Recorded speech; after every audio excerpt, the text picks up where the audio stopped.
Hi everybody, we're here at John Sadler's Auto Repair. And today we have a 2006 Nissan Murano. The customer wants to purchase it from a broker or a used car dealer, and he told her if she had it checked out in a week's time that she could bring the vehicle back. So here we are, they had tomorrow's the week's time. Anyway, here's what I found out. I drove it, and when you drive it, the steering wheel's like this, and you let go of the wheel, it makes a left turn by itself. So that was one issue. And then it felt kind of wobbly like a tire out around and things like that. Now I'll show you what I physically found out. So the first thing I went to do was I was going to check the wiper blades, and the customer showed me there's no wiper blade there. It's physically completely missing from the car.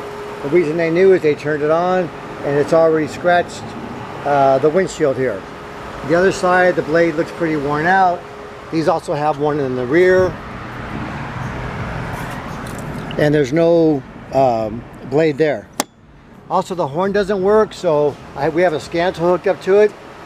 But we went to take a look at the transmission fluid because it didn't shift that great. Also, they replaced the battery. There's supposed to be a strap or a holder across the top of the battery. Well, that's completely missing.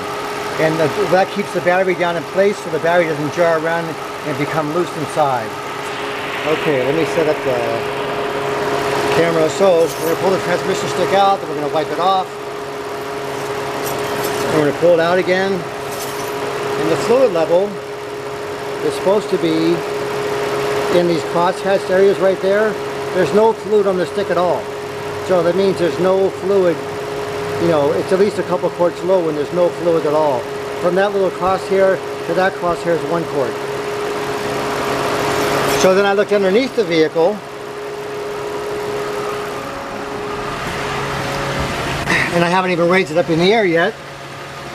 But when you look at the back of the transmission here, there's fluid everywhere. And there's fluid everywhere around the subframe down here. There's fluid all back here. This has been leaking transmission fluid for a while. This didn't just happen. So that's where all your transmission fluid's going. It's either a seal or maybe a bushing or the axle. It's hard to say. And then I was coming out, I looked at the tire, and here's a little wear bar from the state of California. So the tire is almost worn out. And then since I'm right here, I said, let me take a look at the brake pad. And I looked down through here, and I'll see if I can get the camera so we can see the pad.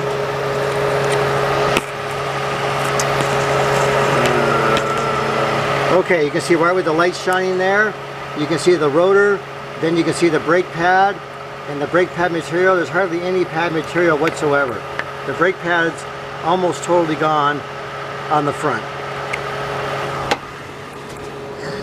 And then I noticed the cooling fan is running all the time, even with the AC off, which it shouldn't do. It does have coolant in it. It does have power steering fluid in it. It's a little bit overfull. You can smell coolant. Someone put an alternator on it. There's some little bushings for the radiator that are missing to keep the radiator in place. So I looked at the rear brakes too, and it's a little bit harder to see, but there's a little bit more material on the back on this side, but not that much. So it needs a front for sure, and the rear is before too long. All the tires are pretty close to these wear bars. And the same up here, you can see where the wear bar is. And let's see this other rear one. It looks like they patched it. Okay, you're not supposed to patch a tire on the sidewall. It's supposed to be at least one set of tread inside, so whoever patched this tire and plugged that, that's an illegal repair. You cannot do that. Its flux is too much there. So whoever did that doesn't care about the safety, whoever they sell the car to. Okay, the car, the body and everything looks pretty good. The inside looks pretty good. And then since the horn didn't work, I plugged the scan tool into it. And let's see what we came out with. Okay. So these are always horrible to try and see in here, but let's look at the engine fault first. We have one fault.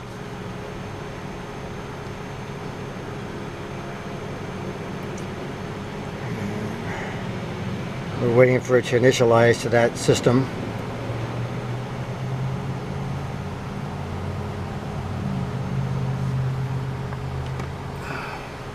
Okay, so we're going to read the code. And we have a code P1564, automatic speed control device. So I'm not sure exactly what that means, but I'll have to look it up. P1564. Then we'll escape out of there.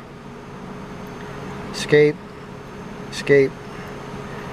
Now we'll go back to the transmission because it's showing 4 faults there.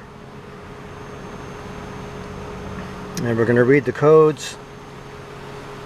And the reason I'm making this video is the person that she went to buy the vehicle from said it has it wouldn't start, so they put a battery in it, and he says he's like a car broker, and the vehicle was in good shape.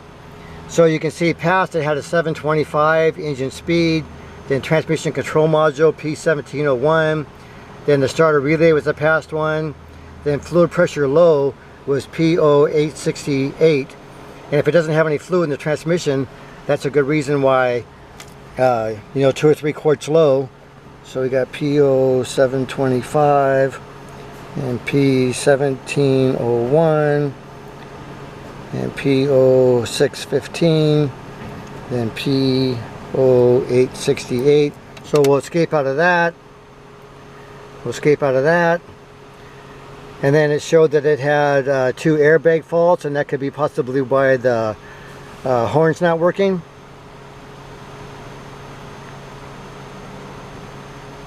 So this is a family with a husband and a wife and a daughter, and that's why I'm making a very detailed video about this today. So it has the driver airbag modules open, and that's CRNT, means current, and that's a B1049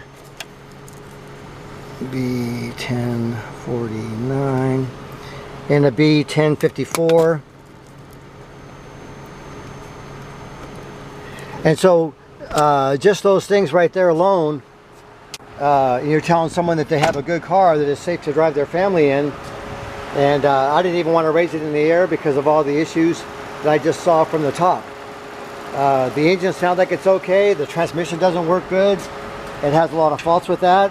It's got some kind of a clunk when you turn the wheel. I haven't raised it up in the air. I want to show underneath if I can get a good shot here of all the other fluid that I saw. So there's a pretty good shot there. So this fluid just didn't leak out like a couple weeks ago. All this fluid that's leaking out of here, out of the side of the transmission, has been leaking out for a long time. So they've had the car 5 or 6 days, and they got an appointment with me to see it today, just in the nick of time.